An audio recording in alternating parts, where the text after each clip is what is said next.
Nada um presidente da República ao mentirosamente dizer que há fraudes nas eleições, inclusive na que ele ganhou, e aí, ao ser indagado, diz, mas eu ganharia no primeiro turno, e ao ser oficiado pelo então presidente do Tribunal Superior Eleitoral, o ministro Luiz Roberto Barroso, para apresentar provas sobre a fraude, obviamente não as apresentou porque elas não existem. O presidente da República que ataca a justiça eleitoral, ataca a lisura do sistema eleitoral que o elege há 40 anos, isso não é exercício de liberdade de expressão, isso é conduta vedada. E ao fazer isso, utilizando-se do cargo de presidente da República, do dinheiro público, da estrutura do Palácio da Alvorada, da TV pública, é abuso de poder. E ao preparar tudo isso para imediatamente bombardear o eleitorado via redes sociais, uso indevido dos meios de comunicação. Tudo absolutamente interligado, tudo seguindo um modus operandi realizado já em outras oportunidades, inclusive discutidas aqui no Tribunal Superior Eleitoral e no Supremo Tribunal Federal. E vejam, não me parece que haja nenhuma dúvida que essa reunião atentou contra a justiça eleitoral.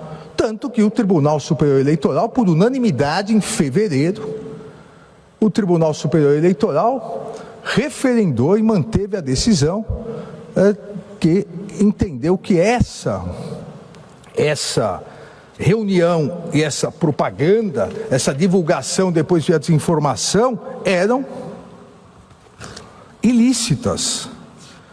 Propaganda antecipada irregular. O Tribunal Superior Eleitoral, por unanimidade, em fevereiro não, em 30 de setembro de 2022, o Tribunal Superior Eleitoral referendou.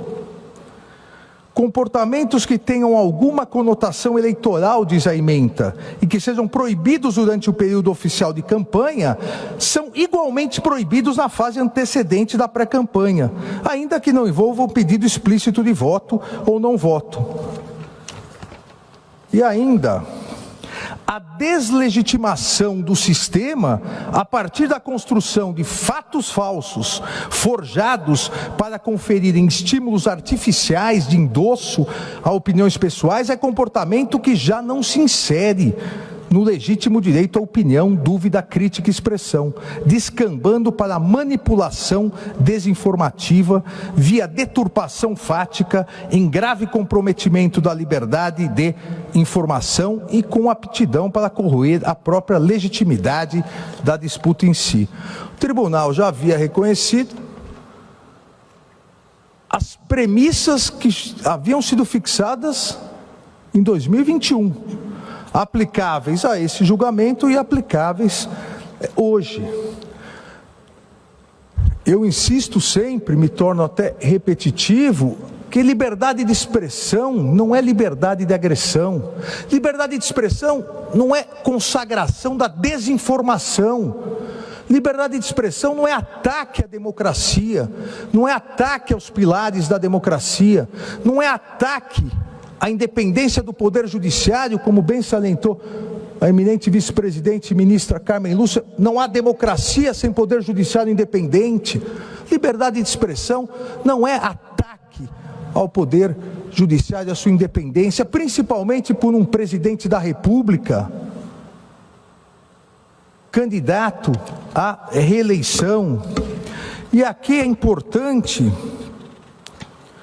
salientar que esse modus operandi, essa forma de atuação, não só realizada no Brasil por extremistas, mas no mundo, esse uso indevido dos meios de comunicação, ele já foi e é estudado, pelo menos há duas obras, uma nacional, uma italiana, Os Engenheiros do Caos, e aqui, Engenheiros do Caos, de Giuliano Empoli, e Máquina do Ódio, da jornalista Patrícia Campos Melo, que demonstra, e no Engenheiros do Caos, coloca que naturalmente, abre aspas aqui, né, o trecho menor, por trás da aparente absurdo das fake news e das teorias da conspiração, oculta-se uma lógica bastante sólida. Do ponto de vista dos líderes populistas, as verdades alternativas não são simples instrumento de propaganda. Contrariamente às informações verdadeiras, elas constituem um formidável vetor de coesão. De coesão de quem? Do seu eleitorado, do eleitorado que aquele líder populista, extremista, pretende conquistar. Tudo isso está patente, tudo isso está claro na reunião no Palácio da Alvorada. Não há necessidade de analisar fatos anteriores ou fatos posteriores. Há necessidade de se analisar a reunião. A reunião no Palácio da Alvorada constituiu claramente abuso de poder político por desvio de finalidade, constituiu uso indevido dos meios de comunicação. Não há necessidade nem mais nem menos. A necessidade, e aqueles que tiverem dúvida, basta ver o vídeo. E a partir das provas, verificar que foi o presidente, na condição de pré-candidato à sua reeleição, que convocou, que organizou e que num monólogo atacou o que já estava pacificado em 28 de outubro de 2021, seria abuso de poder político. Então, eu concluo acompanhando integralmente o eminente ministro relator e todos aqueles que o acompanharam para julgar parcialmente procedente a AIGE em relação ao primeiro investigado, nos termos exatos do voto do ministro relator, inclusive com as comunicações a serem feitas, e julgar improcedente em relação ao segundo investigado. É o voto e proclamo o resultado. O tribunal, por unanimidade, não conheceu da preliminar de incompetência da Justiça Eleitoral, rejeitou a preliminar de legitimidade passiva de causa do segundo investigado e a alegação de nulidade processual, e indeferiu o requerimento de reabertura de instrução. Por maioria, não conheceu da prejudicial de redelimitação da demanda, nos termos do voto do relator, vencido nesse ponto o ministro Raul Araújo. No mérito,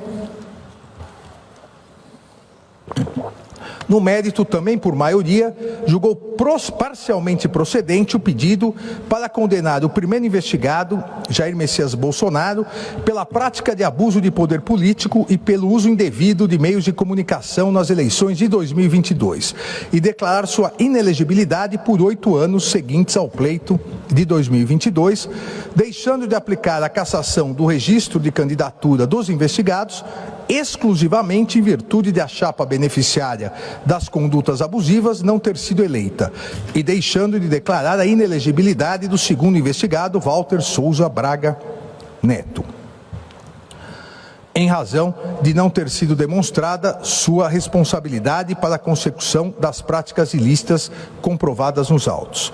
Por fim, determinou a comunicação imediata, nos termos do voto do relator, à Secretaria da Corregedoria Geral Eleitoral, para que, independentemente da publicação do acórdão, promova a devida anotação do histórico de Jair Messias Bolsonaro no cadastro eleitoral da hipótese de restrição à sua capacidade eleitoral passiva. À Procuradoria-Geral da República para análise de eventuais providências na esfera penal. Ao Tribunal de Contas da União, considerando-se o comprovado emprego de bens e recursos públicos na preparação do evento em que se consumou o desvio de finalidade eleitoreira.